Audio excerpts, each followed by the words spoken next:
Bonjour à tous, j'espère que vous allez bien par la grâce de Dieu, que tout se passe bien de votre côté. Jésus vous aime, n'oubliez pas cela, c'est très important. Alors là, c'est la vidéo numéro 2. Euh... Elle sera pas trop longue. J'étais en train de clôturer la vidéo 1 et le Seigneur a permis qu'il puisse avoir une vidéo 2 parce qu'il avait dit non au début. Voilà. Euh... Jésus-Christ revient bientôt. Il y a eu tellement de rappels à l'ordre, tellement de messages donnés. Pas seulement à travers cette page, hein, mais si vous regardez au niveau des réseaux, au niveau des passages que le Saint-Esprit vous montre dans la Bible, à un moment donné, euh, quand il y a beaucoup de mise en garde, quand il y a beaucoup, comment dire, d'interpellation de la part du Seigneur, c'est qu'il va agir. Quand vous voyez que ça s'accélère, ça s'intensifie, ne prenez pas les choses à la légère. Vraiment. Une fois, je regardais une vidéo et je regardais les commentaires. Et puis, il y a une personne qui a dit nous sommes la dernière génération. Bon, normalement, on est censé le savoir. La personne lui a dit qui t'a dit ça? Voyez un peu. Voilà. À un moment donné, on doit être averti prophétiquement. Comment? Par le Saint-Esprit. Combien d'enfants de Dieu n'entendent même plus la voix de Dieu? C'est grave. C'est grave. Vous allez faire comment? Vous allez faire comment? Le Seigneur a donné tellement de signes dans la parole de Dieu. Alors oui, c'est vrai, le Seigneur nous dit qu'il va prendre soin de nous, nous bénir, etc. Mais il dit quoi? En premier, qu'est-ce qu'il attend de son peuple? Mettez premièrement le royaume des cieux et sa justice et la justice de Dieu. Et tout vous sera donné par-dessus tout. Il attend aussi à ce qu'on puisse faire du bien à la veuve et à l'orphelin. Il s'attend à ce que son peuple puisse faire la différence. Que son peuple comprenne que oui, tout l'argent que Dieu permet que je puisse avoir tous les mois, ce n'est pas seulement pour moi et ma famille. Non. C'est aussi pour Dieu, mais c'est aussi pour les personnes qui nous entourent, les personnes qui sont dans la détresse. Vous ne pouvez pas passer une semaine sans encourager quelqu'un. Être chrétien, ça veut dire être disciple de Christ. Chrétien, ça veut dire petit Christ, comme Christ. Mais quand tu regardes ta vie, tu vois que ta vie, elle est comme monsieur et madame tout le monde. Il y a un problème. Vous savez, le Seigneur nous dit, à nous ses enfants, que nous sommes dans le monde, mais nous ne sommes pas du monde. À partir du moment où on commence à oublier que nous ne sommes pas du monde et qu'on commence à penser qu'on est du monde, alors oui, bien évidemment, logiquement parlant, oui, on aura la même finalité que le monde. Le monde sera détruit.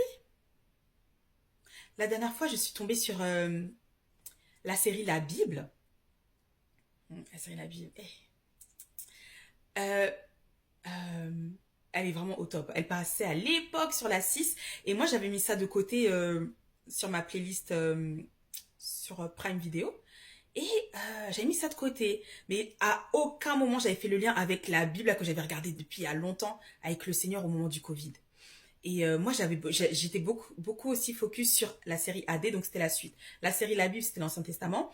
Et la série AD, c'était le Nouveau Testament avec le livre des Actes et tout. Bref. C'est un peu... Bon, en tout cas, moi, en tout cas, je mettrais ça en premier et après, en deux, The Chosen, clairement. Mais The Chosen aussi, c'est bien parce que c'est... Quand même, ça nous montre aussi des aspects incroyables de notre Seigneur et tout. Donc ça aussi, je valide.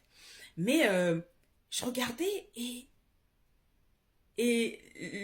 l'épisode que j'ai vu, c'était l'épisode avec Abraham et son neveu Lot, lorsqu'ils se sont séparés. Oui, effectivement, Lot a pris les meilleures terres, etc. Mais lorsque Lot s'est séparé d'Abraham, c'est là où le Seigneur lui a parlé et qui lui a dit, regarde ce lieu où tu te tiens et je te le donnerai à toi et à ta postérité. Et en même temps, il dit, regarde le ciel et en fait, ce sera, tu peux pas compter l'étendue du ciel, etc.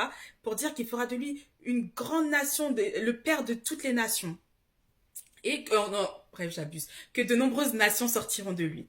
Et à un moment donné, wow, à un moment donné, il y a le Seigneur, bah, La Bible dit l'ange de l'Éternel, mais aujourd'hui, nous, en tant qu'enfants de Dieu, nous savons que l'ange de l'Éternel, c'était Jésus-Christ, mais qui n'avait pas été encore manifesté sur la terre, donc pas encore né d'une vierge, voilà. Euh, et il était venu, il venait hein, sur les terres d'Abraham avec accompagné de deux anges. Et Abraham, lorsqu'il les aperçoit, franchement, la série La Bible, ouais, c'est ouf. Hein. Oh là là, eux là vraiment, c'est un truc de ouf. Vraiment, c'est très proche de la parole de Dieu. Et pourtant ça date, mais vraiment on comprend qu'ils avaient vraiment compris la parole de Dieu, le cœur de la parole de Dieu. Et on voit que Abraham en fait se rend compte que oh, mais c'est l'Éternel qui est devant moi.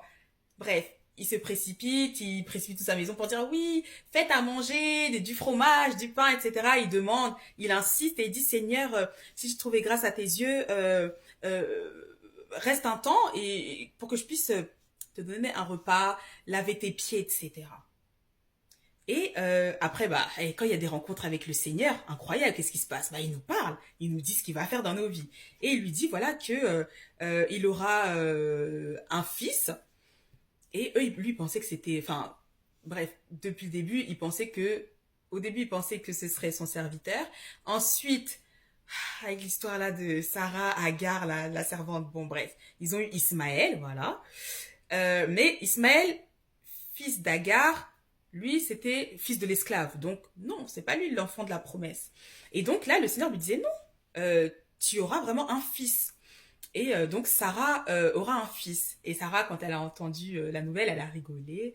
Et après, le Seigneur lui a dit, pourquoi tu as rigolé quand tu as entendu cela? Elle a dit, non, j'ai pas rigolé et tout. Il a dit, au contraire, tu as ri.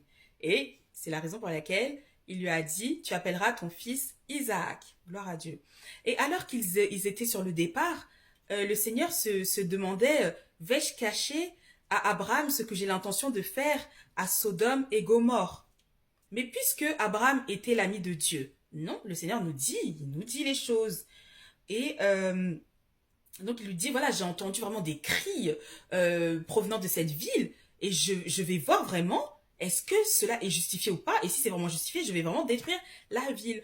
Et s'ensuit une négociation entre Abraham et le Seigneur pour dire, voilà, s'il y a 50 justes dans la ville, est-ce que tu vas la détruire? Non, je vais pas la détruire. Allez, s'il y en a 40, non. S'il y en a, je crois que c'était quoi?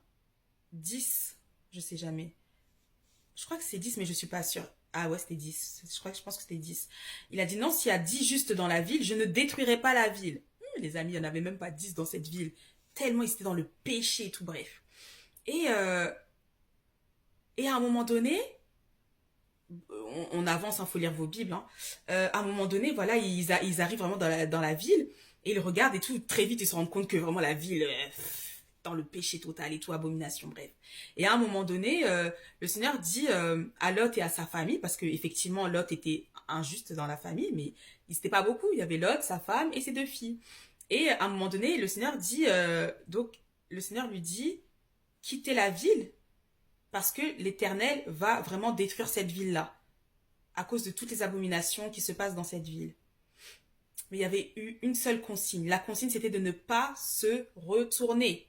De ne pas se retourner, de courir, de foncer tout droit, parce que le décret là de détruire la ville avait déjà été donné par l'Éternel. Donc ça allait arriver. Donc ils commencent à courir, à préparer leurs affaires et tout. Ils courent, ils s'enfuient. Et à un moment donné, la mer s'est retournée. Vous voyez un peu? Et la Bible dit qu'elle a été changée en statue de sel. Mais en vrai, pourquoi elle s'est retournée? Puisqu'on est en train de dire que la ville va disparaître, que la ville est en train d'être détruite. Pourquoi se retourner? Et le Seigneur, en fait, c'est ce qu'il nous demande. D'aller toujours tout droit avec lui. De ne pas repartir dans le péché. De ne pas repartir dans le monde. Si il y a des choses que j'ai coupées, le but n'est pas de tout réactiver. Pourquoi? Parce que la nouvelle situation sera pire que la précédente, évidemment. Parce que le diable, il sait très bien que s'il a réussi comment dire, à perdre son emprise sur vous, bah, il fera tout pour la récupérer. Et c'est la raison pour laquelle on doit être sage. Soyez sage. Soyez bon. Soyez attentif à la voix de Dieu. Comprenez ce qui se passe. On est dans des temps très prophétiques. Si vous commencez à regarder dans vos différentes nations, qu'est-ce qui se passe, quelles sont les lois qui sont votées, vous voyez pas que ça va de mal en pis? Mais n'oubliez pas, le Seigneur dit que le jugement va tomber. Si vous regardez les scandales qui se passent, oui, il y en aura encore, on n'a même pas terminé. Le Seigneur va commencer à révéler les choses cachées. Donc vraiment, choisissez le bon camp. Et si vous avez trouvé le bon camp, il faut vous y tenir. Pas de retour en arrière. C'est pour votre salut. Et n'oubliez pas, le salut, c'est personnel. Hein. Le salut, c'est personnel. Le salut, c'est personnel. Il ne faut jamais oublier cela. Donc là, je vais m'arrêter. Et vraiment, n'oubliez pas, Jésus vous aime. Marchez par l'Esprit de Dieu. Lisez vos Bibles. Écoutez la voix du Saint-Esprit. Parce qu'il parle. Veillez sur vos voies. Éloignez-vous du péché. Vraiment, ne pratiquez pas le péché. Un enfant de Dieu ne pratique pas le péché. Un enfant de Dieu peut s'écarter, peut tomber, mais il ne pratique pas le péché. Que Dieu vous fasse grâce. Fortifiez-vous et ayez bon courage. Ce qui se passe autour de nous, oui, ça va s'approcher, c'est vrai. Mais pour ceux qui sont en Christ, ne vous inquiétez pas. Ne vous inquiétez pas. Dieu prend toujours soin de son peuple, tout simplement. À très bientôt. Bye.